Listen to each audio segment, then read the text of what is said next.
healed by touching Jesus' robe. Her name was no longer forgotten, it was spoken with honor. People came from distant towns to seek comfort in her prayers, to listen to her story, and to feel hope again. But one day, darkness returned, not as a sickness, but as fear. A new ruler had taken control over the region, one who hated the teachings of Jesus. He declared, anyone speaking in his name will be punished. Followers of Christ were arrested, questioned, and beaten. Some disappeared. Others denied their faith in fear. The woman, now older but still strong in spirit, continued her service quietly. But soon, soldiers arrived at her home. You are the one who speaks of miracles? One of them growled. You heal in the name of the one they call Jesus? She stood straight and said gently, no, I do not heal. I was once broken. He healed me. They took her to the village square where a crowd had gathered. Many villagers begged the guards. She is innocent. She feeds our poor. She prays with the dying. But the captain raised his hand. She spreads forbidden words. She must choose deny him or face the fire. A silence fell. The woman looked up to the sky. Her hands were trembling. For a moment, fear crawled into her heart. But then, she remembered the moment she had touched the robe, the night she had heard the voice in the storm, the countless lives she had seen change not by her, but by him. She stepped forward and said loudly, I touched his robe. I was healed. I will never deny the one who saved me. Anger rose in the captain's eyes. A fire was lit. The flames danced in the pit beside her. But just as the guard stepped forward, something happened. A cry came from the crowd. It was the young girl she had once healed. She ran forward, stood between the woman and the soldiers and cried, she saved my life. If you harm her, you harm us all.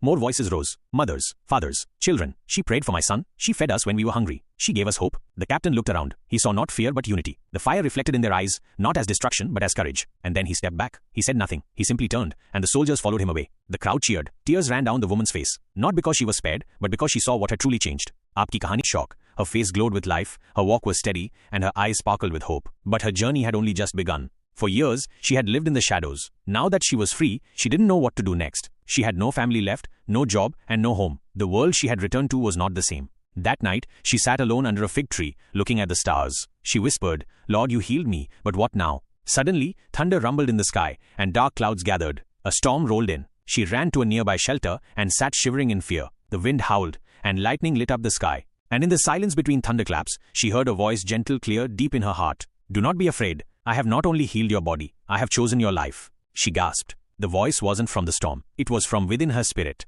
The next morning, she woke up with a strange peace. She went to the temple and offered thanks. Then she started helping other sick women in her village, washing their wounds, comforting their hearts, praying over them. People began calling her the woman of the robe. Many didn't even remember her old name, but her touch, her faith, her story, it brought healing to others. One day, a mother brought her dying child to her door. The child was burning with fever. The woman prayed all night beside the child. She didn't sleep. She didn't eat. She just whispered, Lord, like you healed me, touch this child. By sunrise, the fever broke. The child opened her eyes. Another miracle.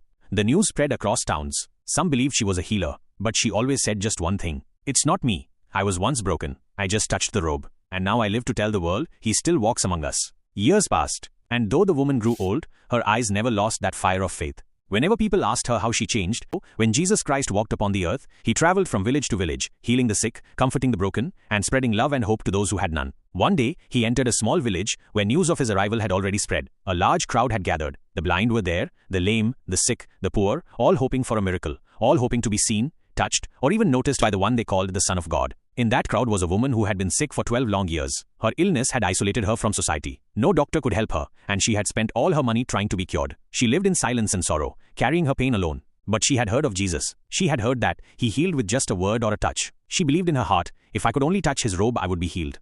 Afraid to be seen but desperate for healing, the woman quietly pushed through the crowd. Her hands trembled, her steps were slow, but her faith was unshaken. As she reached Jesus, she bent low and touched the hem of his garment. And in that very moment, something miraculous happened. Her pain vanished. Her body felt light. The sickness that had held her for so long was completely gone. Jesus stopped suddenly. He turned around and asked, Who touched me? His disciples were confused. Master, the crowd is pressing all around you. Many people are touching you. But Jesus replied, Someone touched me with faith. I felt healing power leave me. The woman, frightened and overwhelmed, came forward. She fell at his feet and told him everything. The crowd stood in silence. Jesus looked at her with deep kindness and said, Daughter, your faith has healed you. Go in peace. From that moment on, the woman was free. Not only was her body healed, but her heart and soul were lifted, all because of one touch. And if you liked our story, please subscribe and comment so we can create even better ones. Option 2.